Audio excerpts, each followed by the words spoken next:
Hayyee akkam jirtu barataan keenya nagaa keessanii har'as deebi'ee dhufee jira barnoota wal wajjiniin bakka kanaan dura adda kunnirraa eegallee itti fufnaa. Kanaan dura exercise ilaallee dhaabbanne har'a immoo mata duree isa itti aanu tokko tuqaa sadii wal wajjiniin ilaalla. Tokko tuqaa sadii maal jedhaa? Argument and validity mata duree kanaan duraa jalatti wal wajjin ilaalla. Propositional logic ma jala jirra. Section objective qaba. Egaas jalatti waa'ee argumentii fi waa'ee validity bal'inaan kan nuti ilaallu. Objective isaa inni guddaanii define argumentii define gochuu. Argumentii means logical deduction. That means logical deduction. Identify hypothesis and the conclusion of a given argument. Hypothesis fi conclusion kanaan dura maal akka ta'an amma tokko ilaallee turre. Inni taanu validity of argument determines validity of argument. Argumentii baafannee kaane validity isa argumentiin tokko nuu kennamenaani argumentiin suni validity dha moo invalid dha kan jiru adda baasuu danda'u qabna. Using truth table maatti fayyadamne truth table itti fayyadamne adda baasuu dandeenya. Lammata immoo isuma validity of argumentii maatiin adda baasna using rule of inference jiru isaan irratti hundoofne adda baasuu dandeenya. Truth table irratti hundoofne adda baasuu dandeenya. Section objective keenya egaa kana fakkaata. Amma definition irraa kaanetti fufnaa jechuudha. Definition of 1.7 an argument. Another name of argument means logical deduction is an assertion that a given set of statement tuta yookiin baay'ina seetiin baay'atee nuu kennama. Fakkeenyaaf seetii yoo baay'atee nuu kenname dhiifama. Seetiin baay'atee yoo nuu kenname P1, P2, P3 up to Pn kuni set of statement keenya yoo ta'e tuta statementoota keenyaa yoo ta'e called premises or hypothesis jenna. Baay'atanii akkanatti nuu kennamanii maal jenna? Premises or hypothesis jenna. Yield another statement umarratti statementiin nuu kennamu jira. Inni immoo Q yoo ta'e conclusionii jenna. Warra jalqabatti set of statementoota nuu kennamanii premises or hypothesis jenna. Isa umarratti nuu kenname another statementii keenya immoo conclusioniidha. Ammasitti Q'tiin assign godheera. Such a logical deduction is denoted by akka kanaatti barreessina. Tokko P of 1, P2, P3 up to Pn mallattoon kun therefore jedhama. Therefore Q kana jechuuni P1, P2,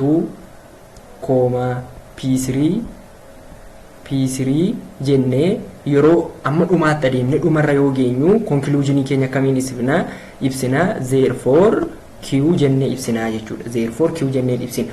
Yookiin immoo akkaataa barreeffama isaa asii gadi barreessine asii gadi P1, P2 jennee barreessine umarratti Q goone kanaatti barreessuu dandeenya. Karaa lama ibsuu akka dandeenya.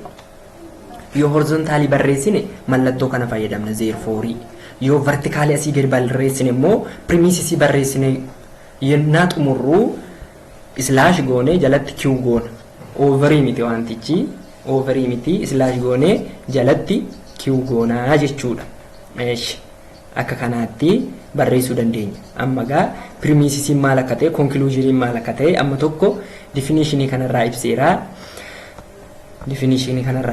Example isaatti daballe more amma tokko ifa ta'uu danda'a. Example isaa yotti daballe more amma tokko ifa ta'uu danda'a. Example 1.19 consider the following argument. Argumentii kana nuuf kenneera. Argumentii kana nuuf kenne if you study hard then you will pass the exam. Kuni maalidha amma implicationidha. If then it nu kenne implicationidha. You did not pass the exam. Statementii isa iffiirra jiru maal godhe statementii isa zeenirra jiru negate godhe.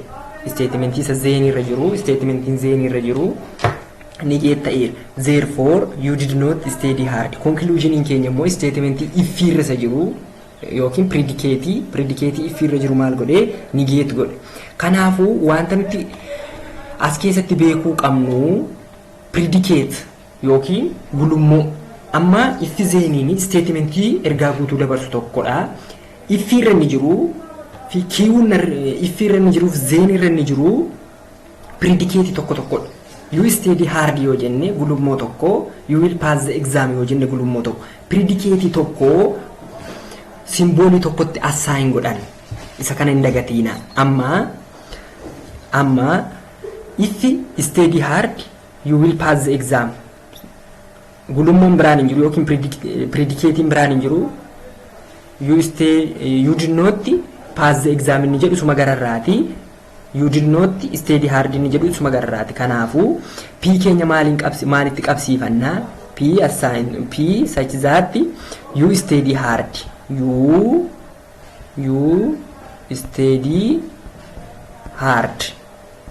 You study hard.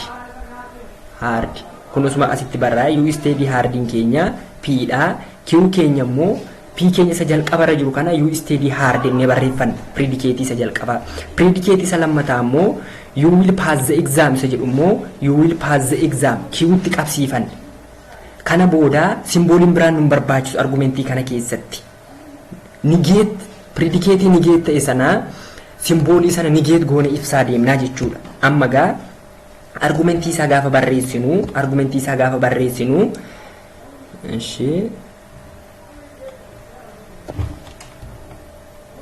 kanarraa balleessine argumentii isaa gaafa barreessinu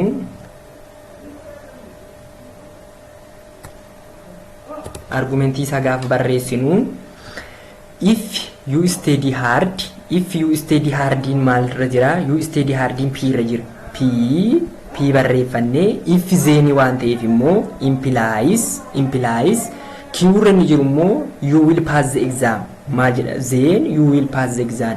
P implies Q jennee barreessine. Kuni maalidha? Premises tokko. Premises 1. That means premises 1. Inni lammataa immoo you did not pass the exam. Pass the exam in keenya Q irra waan jiruu fi negatiiva godhe. Negatiiva qaba. Nootti waan dabalatee fi negation of Q. Kun immoo premises 2 dha. Premises 2. Kana booda kan jiru premises biraan qabnu. Therefore waan jedhee fi therefore booda ni jiru immoo conclusion keenya ta'uu isaa nutti agarsiisa. Therefore waan jedhee fi therefore you did not study hard. Study hard in keenya P irra waan jiruu fi negation of P ta'a jechuudha. Inni kun immoo maaloodha? Inni kun immoo negation of P keenya immoo conclusionidha malee premises miti. Conclusion akka kanaatti argumentii isaa baafan. Waan sin dagachuu hin qabne predicate meeqa qabnu lakkoofne therefore keenya eessatti akka argamu ilaalle therefore booda ni jiru conclusion akka ta'utti akka kanaatti argumentii isaa baafannaa jechuudha. Yeroo hundumaa akka kanaatti argumentii isaa baafanna. Definition 1.8 an argument form P1, P2, P3 up to Pn therefore Q is said to be valid jechuudha fi argumentii akkanaatti nu kenname tokko gamma argumentiin maal akka ta'e ilaalleerra. Premisive conclusionis hin baafanna. Argumentiin waan akkama ilaalaa turre premisive conclusionis akkuma ilaalaa turretti baafanna. Validii invalidii akkaataa adda baafannu ilaala. Definition 1.8 kana keessa jira. Akka kanaatti argumentiin tokko nu kenname validii ta'uu kan inni danda'u if Q means conclusion, Q is true, Q keenya yookiin conclusion keenya true ta'e whenever all the premises P1 up to Pn are true yoo ta'anidha. Q keenya true ta'e P1 up to Pn or all premises are true.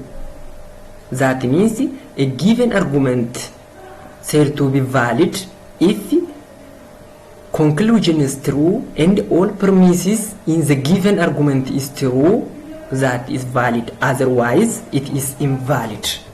Kanarraa ala kan jiru invalidii ta'a.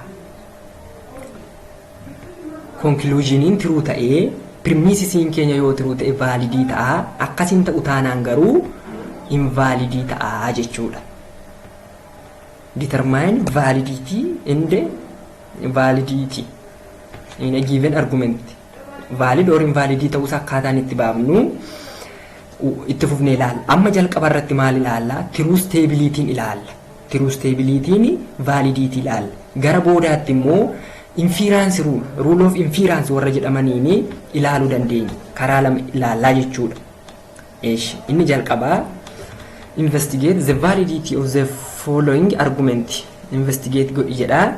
Ishee adda baasna. Example 1.120 eerrasa jiru kana P implies Q, comma negation of Q, therefore negation of P. Maal argina asirraa? Inni kun premisesiidha, inni kunis premisesiidha, inni kun immoo conclusioniidha. Premisesii lama qabna, conclusionii tokko qabna. Kanaafuu adda baafannaa jechuudha. Kanaafuu adda baafanna. Bakka qullaa barbaadeen ture haa ta'u gamaaf gamana kanatti kan barreessitu gara teebiliitti hin darbiin dura P implies Q is equal assigned to true. That means premises waan ta'eef PQ keenya true jennee kaana.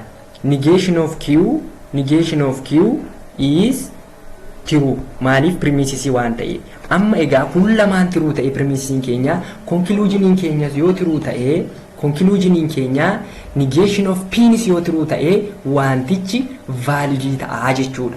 In ilaalla. Negation of Q is equals to true means Q is equals to false. Negation isaa true taanaani Q false ta'a. Bakka duwwaa barbaacha gadan darbaa gadan siiqaa.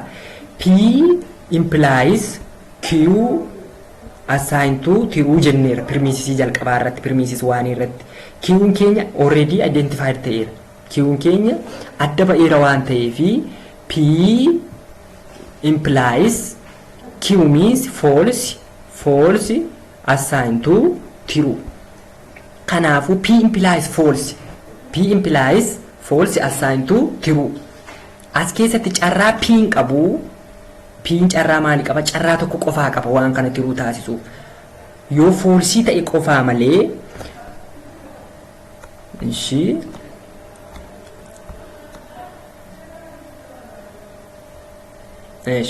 yoo false ta'e qofaa malee wanti kuni true ta'uu hin danda'u. P'n keenya yoo true goone true implies false'n true hin ta'u. Kanaafuu P'n keenya maal ta'uu qaba?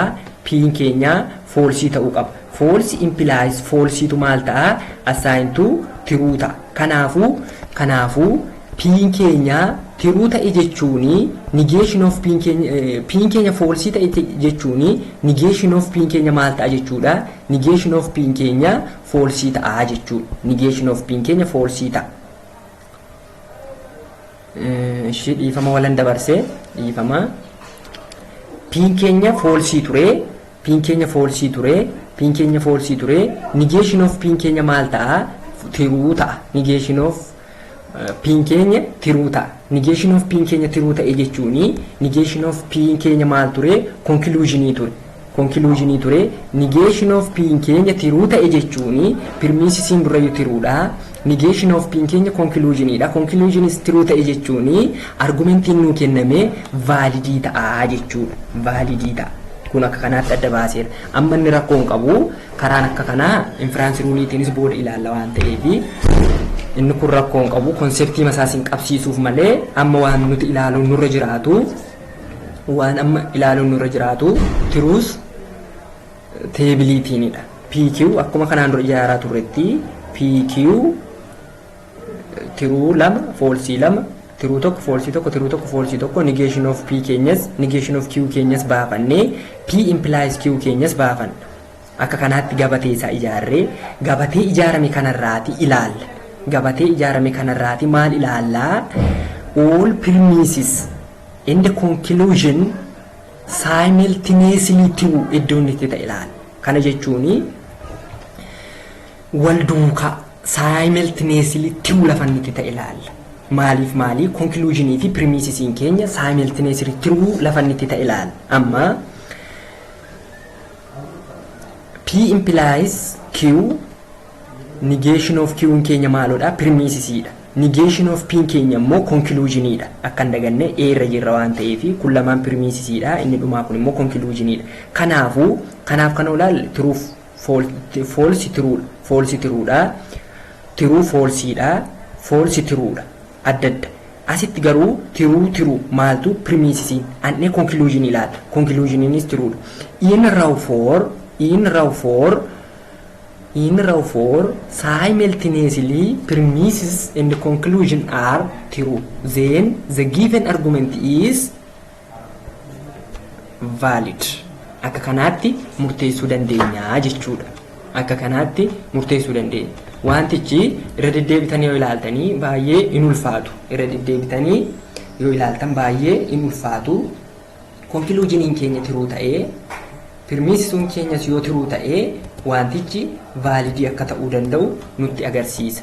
Wantichi validii akka ta'uu danda'u nutti agarsiisa. Amma biirra ni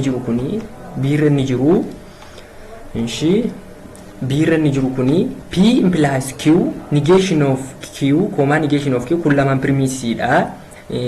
P implies Q, negation of Q implies R kun lamaan premisesiidha. P keenya immoo conclusioniidha. Kanarratti hundoonee teebilii akkuma ammaatti yoo ijaarree irra deebinee ilaallu akkuma ammaatti yoo ijaarree as keessaatii inni kun lamaan premisesiidha. P keenya immoo conclusioniidha. Inni dhumarra jiru lamaan premisesiidha. P keenya immoo conclusioniidha. Isa kana adda baasnee ilaaluu qabna. Kanaafuu maal ta'ee amma sarara tokkoffaa irratti rawwaan irratti ilaalle P'nis tiruudha, lamaanuu tiruudha. Sarara lammaffaa irrattis tiruudha, asis lamaanuu tiruudha. Sarara shanaffaa irratti yoo ilaalle rawuu shanaffaa irratti asii foolsiidha, asii immoo tiruudha. Lamaansaa tiruudha. Ja'affaa irrattis tiruudha, torbaffaa irrattis tiruudha. Garuu shanaffaaf ja'affaa yoo fudhattanii ilaaltanii conclusioniin keenya shanaffaaf ja'affaa irratti foolsii ta'eera. Shanaffaa ja'affaa torbaffaas yoo ilaaltanii torbaffaa irrattis foolsiidha. Simultaneously miti. Ifa ta'eera jechuuf xiqqoo confuse sin gochuu danda'a. Suutattanii yoo ilaaltan garuu ifa ta'a. Waan dagatamuu hin qabne simultaneously wal duukaa. Amma gara eettan sin deebisa. Gara E irratti tiruu foolsiidha. Tiruu foolsi gargaridha. Garuu iddii lamaansaa tiruu ta'etti inni kunis tiruudha simultaneously wal faanaa jechuudha. Akkas asirratti garuu amma ituu sararuma gararraa kanarratti dhaabbata ta'ee simultaneously tiruudha jechuun rawum arfan kana qabatuu ta'e fakkeenyaaf wantichi. Sarara isa kanarratti amma shanaffaaf ja'affaa torbaffaa irratti lafa inni premisesiin tiruu ta'utti conclusioniin foolsiidha. Kanaafuu simultaneously min wal duukaa waan hin taaneefi wantichi invalidii ta'a jechuudha. Argumentiinsa invalidii ta'a.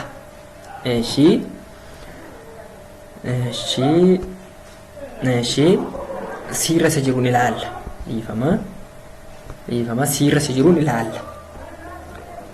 Siirra isa jiru isa kanan ilaalla. Argumentii manuu kenne ufuma isaa kenneera waan ta'eef P it is rain, Q crops are good, negation of P keenya it is rain waan ta'eef it did not rain, negation of Q crop were not good. Argumentiin keenya akka kanaatti yoo nuu kenname tiruus teebilii isaa ijaarree asirratti amma inni kuni premisesdha. P implies Q ni negation of P nis premisesdha. Q kun immoo conclusionidha. Q immoo conclusionidha. Kanaafu wantichi maal akka ta'u hin ilaalla. Amma premisesiin keenya warra kana lamaanii warra kana ammasitti false true'dha. False true ni wal duukaa hin taane false true'dha. Kunis hin taane true iddoo itti immoo F'n keenya false'dha. Kunis hin taane amma rawuu arfaffaarratti argan validitiin keenya rawuu arfaffaarratti simultaneously premisesiin keenyaaf conclusioniin keenya wal faana true ta'eera simultaneously. Kanaafu inni sirra jiru maal ta'a jechuudha? Validii ta'a jechuudha. Inni sirra jiru validii ta'a. Ishi remark 1. What is important in validity in the form of argument rather than the meaning or the content of the statement involves? Bakka kuni import of validity form of argument dha. Waan adda biraa hin qabaatu tuurra inni jiru garuu hubachuun barbaachisaadha. Argument formiin keenya P1, P2, P3 up to Pn. Therefore conclusion or Q is valid. Valid yoo ta'e if and only if P1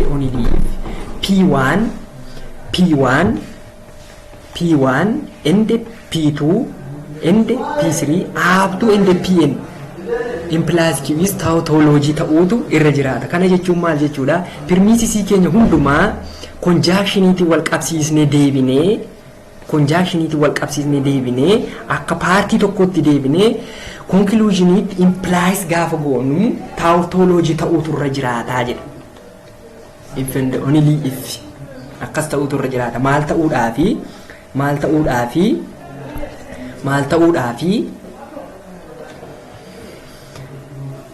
validii ta'uudhaafi.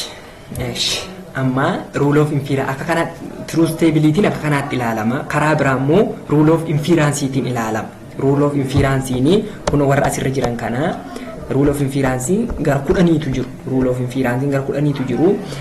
Inni jalqaba rule of inference ni inni jalqaba modus ponens P, P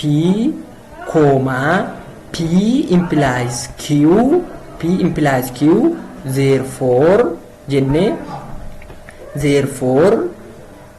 Q.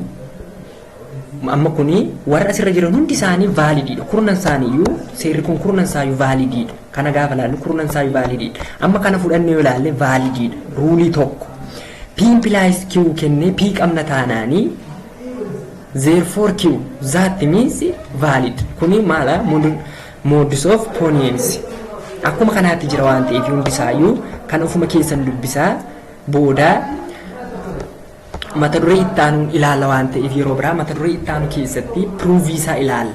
Proof isaa waan ilaaluu fi ammaaf asuma irratti hin ga'a. Kan ammoo ofii keessan dubbisaa yeroo itti gubuun barbaachisu viidiyoo sattaan keessatti yeroo proof isaa hojjennu ifa ta'a waan adeemuu fi ammaaf ofii keessan dubbisaa. Kanaafuu argument and validity argument akka kanaatti baafannaa. Validity isaa immoo valid or invalid ta'uusaa akka kanaatti ilaalla. True stability ni viidiyoon keenya guyyaa har'aa kana fakkaata. Guddaa galatooma. Baay'een isin jaalladha. Nagaan naa turaa jechuun jaalladha. Goodbye.